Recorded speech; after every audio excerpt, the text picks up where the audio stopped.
Taura yan. Kaakibat ng tono tunggal makangit kayo, ti Ilocano nga kanta ni Hari dayta.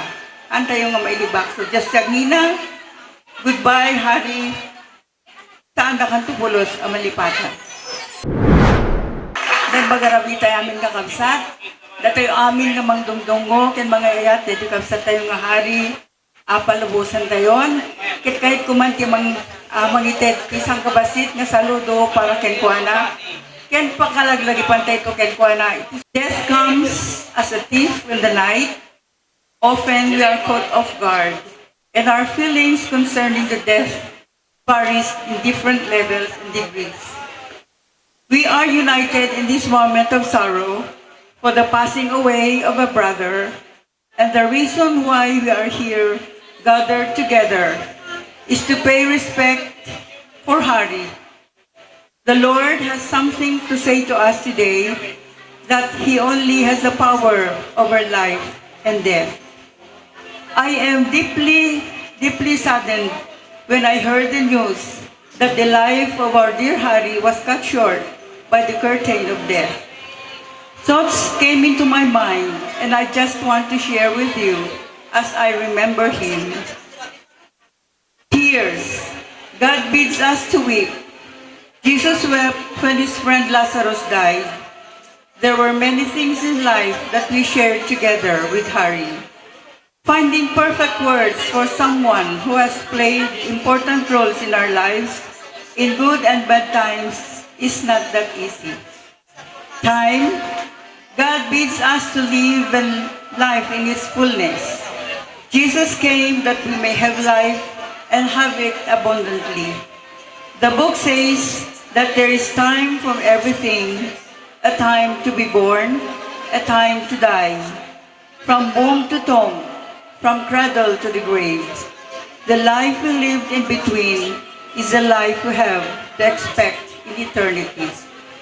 Trust. God bids us to believe and have trusting faith. Jesus exhorts us, do not let your heart be troubled.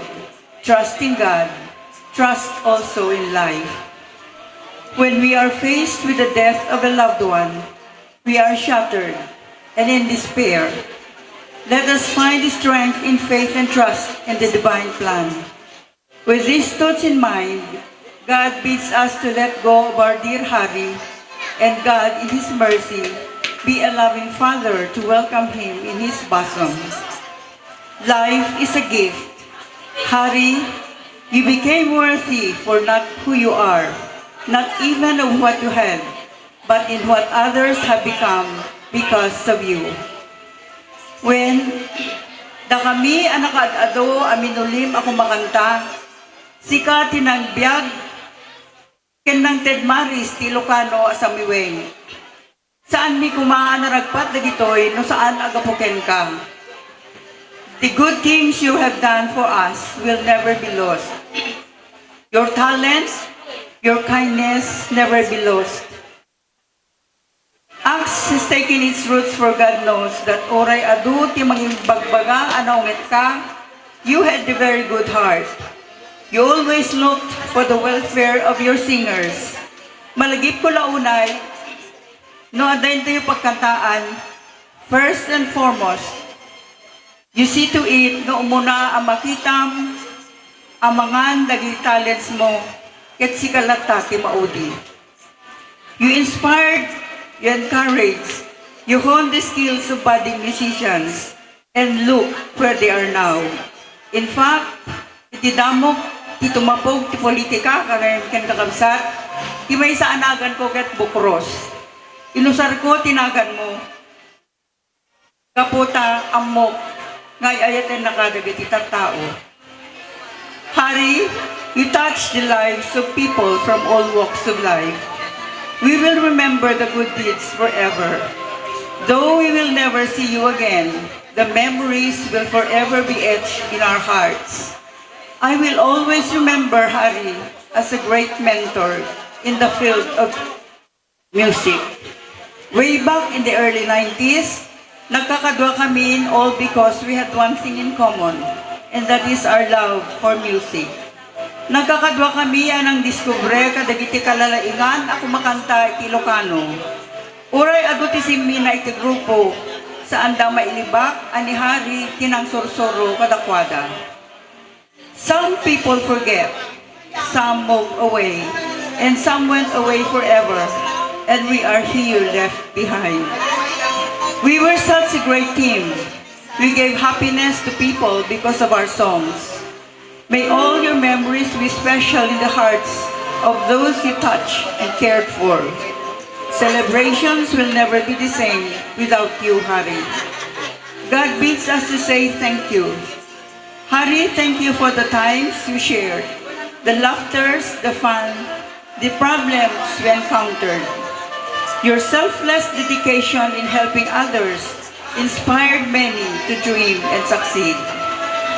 It is all right to grieve because we love Hari. Ngem iti baet, ti panagladingit. Maadaan tayo kumatinamnama. We cry for his passing away because he touched our lives in his own special way. I know that the Lord is there working for him in heaven, where there is no more suffering. Saan dayon to na makita, mangyeg tayo na sarangsang akat katawa na. Tayo pa nangablaaw na kada tayo amin iti programa na.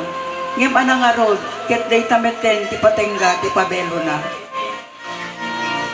Hari, adan nga agur-uray ken ka da Peter, ati, ni Leonard, nga Irene, ken dagiti daduma pahen nga imunan. I know you will be there singing with the angels in heaven. Nasagit man tinakim tayo amang palubos ken kuana, but I know the Lord is there in heaven, waiting in his mansion. We pray now for Hari, that this faith will lead him to the full glory of heaven. Christ has called him. Come now and share your life with me forever. Thank you, Hari, for coming into our lives. Into no dumanon ko'y day langit, ikarkararagan na kamtukan met, pada dagiti naiayatem nga natalawang. Dagiti kakabsat, kakaanakan, apuko kenda kami payen ngayon bilang mo akabsat. Da kami nga agdaldalyas at pailaing ito'y rabaw niya apudaga. Hari, you are loved today and forever. Diyos ti kumuyog ken kakabsat ko. Go now in peace to the kingdom where the Lord is waiting. Data isang kabasit nga maipaay ko kakabsat, nga pangpalubos ko ken ni Hari. Taurayan, kaakibat ng tono tunggal makangit kayo, ti Ilocano nga kanta ni Hari data. Antayo nga mailibak. So just nina, goodbye Hari. Saan na kantupulos ang malipatan.